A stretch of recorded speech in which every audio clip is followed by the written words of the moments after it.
Well, we are here with Brian Poole of Montreal, chatting about shoes and also chatting about your show that's coming up here at Lollapalooza. That's right. Wow. Now, It's been raining for a good portion of the day. Does that? Well, it's going to be a sunny day when we play. It always is. Yeah, the sun always comes out when you guys hit the stage. Yeah, it did. Actually, we were in Poland last year, and it had been raining all day. And then miraculously, when we went on, the sun came out. And it was probably a really special moment because, it made everybody happy. So it was very fortunate for us, playing in such a foreign land. But I think it's going to happen today, too. I think we're going to stop the rain. Now, how does a show like the show you guys do with the spectacle and the costumes and all the fun stuff, how does that translate to places like Poland? And I think theatricality for if we were playing, in the Sub-Sahara, they'd probably enjoy it too, So I think it's not like that far removed, and I think at least in Europe and stuff like that, they're kind of clued into it. We had a lot of fans there. Yeah. It was kind of surprising seeing people sing along to your songs and stuff like that. When we played like places like Croatia and stuff like that, same thing happened, and we were just like, how do people know about us? It's kind of crazy. Now, you've been a longtime member of what is known as the Elephant Six Collective, the music scene that came up in Athens, GA. Georgia. Yeah, with so many different musicians, tons of musicians, all playing in different bands. Tell us about how you got into Elephant Six and made it into of Montreal. Well, that's a long story probably to tell, but Elephant Six, for people who don't know, started with these kids that were from this small town called Ruston, Louisiana, and that's guys from the band and girls from the bands, the Olivia Tremor Control, Neutral Milk Hotel, Apples and Stereo. Those are kind of like the triumphant, they're the top dogs. Mm-hmm. But anyway, all those guys came from Ruston, but they relocated, most of them, to Athens, Georgia, because they could only do so much there. So that's when the rest of us kind of met them and kind of fell in with them. So I was also playing in this band called Elf Power, right, which I played with for about 7 years, and occasionally have some contributions too, but basically I'm an alumnus now or something. But yeah, we just all started playing each other's bands to help each other out, and I have like some of my own solo stuff that I do sometimes, and Jamie, our drummer, has a new project that's coming out. It's coming out this fall, yeah. Yeah, on Polyvinyl record. That's James' husband. He's got a record coming out. But anyway, not to digress about my own personal stuff or somebody else's, but yeah, it's just kind of like a group of friends, and we help each other out. It's nothing really more than that, but we're just fortunate to have found each other, and Athens is a great town to do it in. So yeah, it certainly is a model for that kind of collective vibe that you guys have, and that also translates to what you do with Of Montreal as well.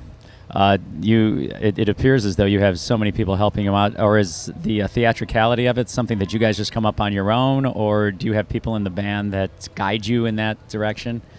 It's just, we're inspired by people, but it's all made internally, Yeah. It's mostly coming from Kevin and Kevin's brother, David Barnes, and David Barnes does virtually probably like 90% of the artwork for the Of Montreal records, and him and Kevin kind of developed and became closer in their brotherly relationship through the making of the music and the art for Of Montreal, whereas before Kevin used to say that they didn't really have much of a bond besides Kevin coming home from school and beating him up or letting his friends punch him in the stomach. Yeah, you can punch my little brother. Go ahead.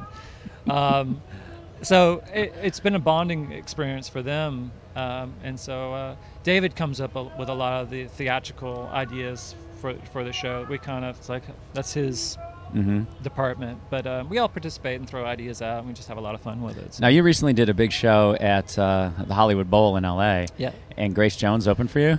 No. We opened for her. You opened for her? No way.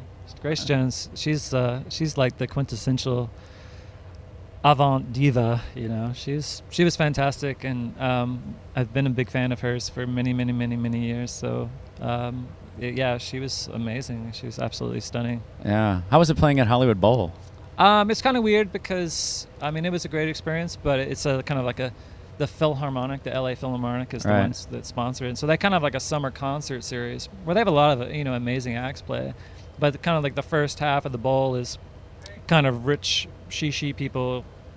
Not necessarily, but like older people who have bought season tickets, who are like, so they're like So they're there 35, anyway. 40s, 50s. It's part of their subscription series. Yeah, they're just going to come. So, but I think they enjoyed it, and we had all our friends up in the nether reaches of the bowl, and it was packed. It was like 17,000 people. So. Now something can really cool happen in your set, though. There was a proposal. There was a tiger who proposed to a pretty young lady who plays keyboards for us. And actually, that's Nick Gould. He's does video, and he does a bunch of other stuff for us, and he's kind of like a production designer, I guess is his official term for the band. And he's been dating Dorothy Alexander, our keyboard player, for many years now. And so it wasn't such a shock, but it was under wraps. He kind of came to us about a month or two ago. He's like, I think I want to ask her to get married at the Hollywood Bowl, and invited his parents and had everybody there set. But it was a hard secret to keep, but it went off great. It's pretty cool. You know, I've seen people propose to one another, but fans up on stage when someone was performing. But I've never seen that happen with... In Athens, we've had a couple of things that went well on stage and some that did not go well. I have a friend of mine who will remain nameless because she'd be mortified if I said, but she was one that where it didn't go well. She didn't want to be asked to get married, and it was just kind of like, yes, and it was weird, it was awkward, and they were in the middle of a tour and ended up breaking up like 8 days later. So, but this was not the case between Nick and Dottie, and they're really in love, and we're gonna have a big celebration for them. Yeah, well, it certainly adds to the show, that's for sure. And what do you have planned for us today here at Lollapalooza? I don't know. We do have some new theatrical elements that we're trying for the first time. Hopefully nobody will get hurt, meaning us. I don't think that's always a goal. But we're gonna do something different today, so hopefully something that will be very memorable. Well, cool. We're looking forward to it, and thanks a lot for stopping by and chatting with us for a few minutes. Yeah, XRT, legendary. Glad to do it. Well, thank you. Thanks a lot, man. Cool. Cool. Yeah, take care. All right, bye.